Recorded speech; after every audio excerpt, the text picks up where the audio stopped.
حضرت معاویہ صحابی ہیں، کاتب وحی ہیں، حضور کے برادر نسبتی ہیں، صالح ہیں، ام حبیبہ بہن ہے ان کی جو حضور کی زوجہ محترمہ ہے، ان کا مقام بہت بلند ہے، لیکن ہم انہیں خلفائے راشدین میں شامل نہیں کرتے، اس لیے کہ ان کا جو خلافت کو اختیار کرنا یا حکومت اختیار کرنا یہ قبائلی عصبیت کی بنیاد پر تھا، باہمی مشورے کی بنیاد پر نہیں تھا، لیکن 20 سال تک ان کا دور حکومت ہے اور کوئی خونریزی نہیں، کوئی غارت گری نہیں، کوئی اختلاف نہیں، کوئی بغاوت نہیں، کوئی جھگڑا نہیں، مدبر اس درجے کے تھے۔ اب آئیے آخری سٹیج آئی، حضرت معاویہ کو مشورہ دیا گیا، مغیرہ ابن شعبہ ایک بزرگ صحابی تھے کہ دیکھیے جناب امیر، مسلمانوں میں اختلاف ہوا، 4.5 سال 5 سال خانہ جنگی رہی، اب اگر پھر معاملہ آپ کے انتقال کے بعد ایسے ہی چھوٹ گیا تو اختلافات ہوں گے، جھگڑے ہوں گے، مختلف دعوے دار سامنے آئیں گے، جنگیں ہوں گی، پھر دوبارہ جو ہے فساد ہو جائے گا، آپ کسی کو نامزد کر دیجیے، اور پھر مشورہ دیا اپنے بیٹے یزید کو نامزد کر دیجیے۔ حضرت معاویہ ریلیکٹنٹ رہے، لیکن اس کے بعد انہوں نے مان لیا اور فیصلہ کر لیا۔ یہاں میں چاہتا ہوں کہ بات سمجھ لیں اچھی طرح، اس معاملے میں اگر آپ حضرت معاویہ کی نیت پر شک کریں گے تو مجھے آپ کے ایمان پر شک ہو جائے گا، نیت پر نہیں، غلطی ہو سکتی ہے، صحابی ہیں، نیت غلط نہیں تھی، نیت کیا تھی؟ اور میں سمجھتا ہوں 100% درست تھی کہ اب اتنا پانی گزر چکا ہے پل کے نیچے سے وقت کے دریا میں کہ بارے صحابہ سب رخصت ہو چکے، اب اکثریت 9 مسلموں کی ہے، عصبیتیں بھی ہیں، قبائلی عصبیتیں ختم تو نہیں ہوئی، لہذا جب تک کوئی قبائلی عصبیت پیچھے نہیں ہوگی حکومت کے، حکومت نہیں چل سکے گی۔ یہ ابن خلدون کا لفظ ہے، عصبیت، کوئی چیز جو جوڑے آپ کو، تو دینی عصبیت اب کمزور پڑ گئی ہے، اس لیے کہ حضور نے جن کو تربیت دی تھی وہ اب گئے، اکثر و بیشتر گئے۔ اب اگر ایسے ہی چھوڑ دیا گیا اور کوئی قبائلی عصبیت پشت پر نہ آئی تو پھر خانہ جنگی ہوگی، 5 سال تک ہوئی۔ اس بنا پر انہوں نے اسے صحیح سمجھا۔ آپ اختلاف کر سکتے ہیں، صحابہ کی رائے سے اختلاف ہو سکتا ہے، لیکن آپ ان کی نیت پر شک نہیں کر سکتے۔ بہرحال واقعہ کیا ہے تاریخی اعتبار سے کہ یہ 10ویں سال میں نامزد کر دیا یزید کو اپنے بعد خلیفہ کے لیے، ولی عہد۔ اس وقت تقریباً سب نے بات مان لی سوائے 5 افراد کے۔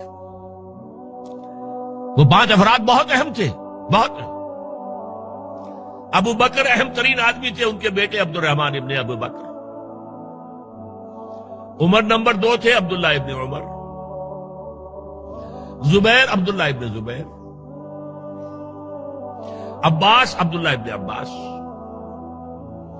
اور حسین ابن علی۔ حضرت حسن کا انتقال ہو گیا،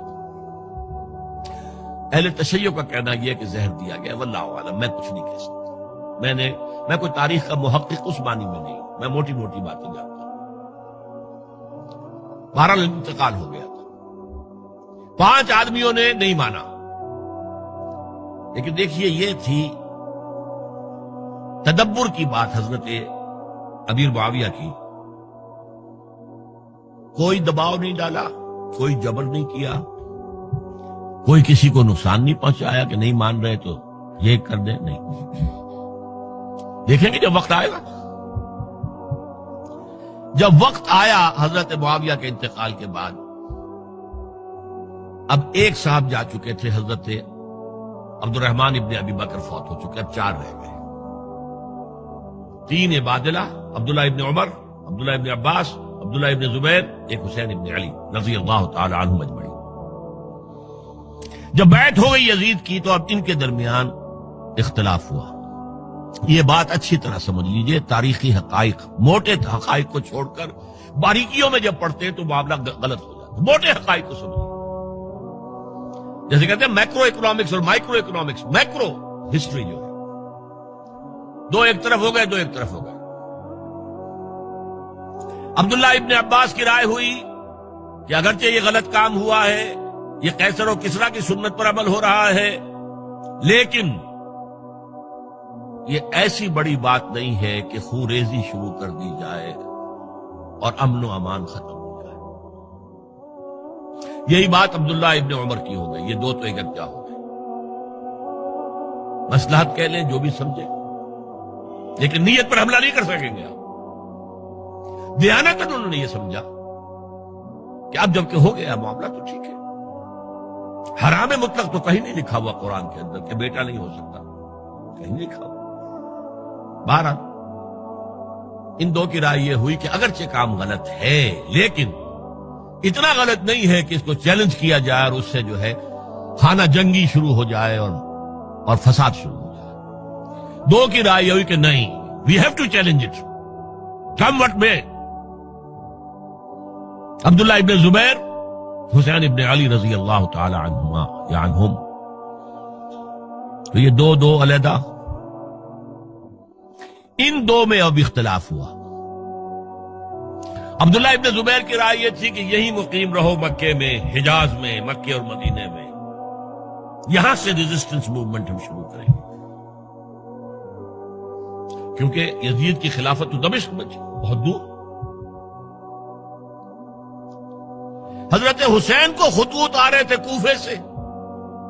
کوفہ حضرت علی کا صدر مقام رہا تھا، اور جن سبائیوں نے فتنہ پیدا کیا تھا حضرت عثمان کے خلاف وہ بھی وہیں آباد تھے. انہوں نے خطوط کا تاتا باندھ دیا، آپ آئیے ہم آپ سے بیعت کریں گے اور کھڑے ہوں گے اور مقابلہ کریں گے اور اس یزید کی حکومت ختم کریں گے. ڈاک کے تھیلے بھرے ہوئے. حضرت حسین نے فیصلہ کیا کوفے جانے کا، بہت روکا. عبداللہ ابن عباس بہت ان سے بزرگ تھے عمر میں، اور ویسے بھی ایک اعتبار سے نانا تھے، ایک اعتبار سے پردادا تھے. حضرت عبداللہ ابن عباس حضور کے چچا زاد بھائی تھے تو نانا ہو گئے کہ نہیں؟ حضور نانا تھے کہ نہیں؟ اور حضور کے چچا تھے حضرت عباس، ان کے بیٹے ہیں. تو اس اعتبار سے حضرت علی رضی اللہ تعالیٰ عنہ کہ کیا ہو گئے چچا. بہرحال میں کچھ گڑبڑ کر رہا ہوں اس وقت.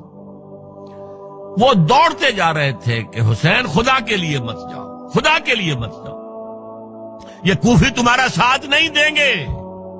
الکوفی لا یوفی، کوفی وفا نہیں کرتا وعدہ. اور خدا کے لیے اگر جانا ہے اپنے گھر والوں کو یہاں چھوڑ دو. بس حضرت حسین پر رضی اللہ تعالی عنہ جو ایک کیفیت تھی، انہوں نے سب باتوں کو نظر انداز کیا.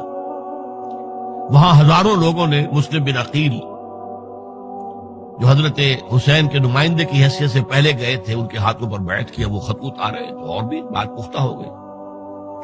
ابھی راستے ہی میں تھے کہ پتہ چلا کہ ابن زیاد گورنر بن کر آیا ہے، اور اس نے جو وہاں پر تشدد کیا ہے اور ڈنڈا برسایا ہے، سب بیعت توڑ کے گھروں میں چھپ گئے.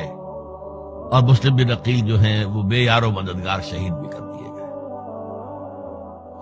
حضرت حسین نے ارادہ کیا کہ واپس ہو جائے مدینے کی طرف. اب مسلم بن عقیل کے بیٹے جو ہیں، وہ عرب کی ایک غیرت ہے، ایک آنر جسے آج کل کہتے ہیں، ہم اپنے باپ کا بدلہ لیے بغیر نہیں جائیں گے.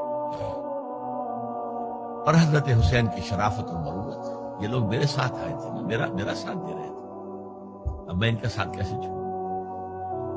بہرحال وہ حادثہ فاجعہ ہو کر رہا، اور اس میں سب سے بڑا سبب جو بنا ہے وہ میں چاہتا ہوں جس کی طرف کسی کی نگاہ نہیں گئی.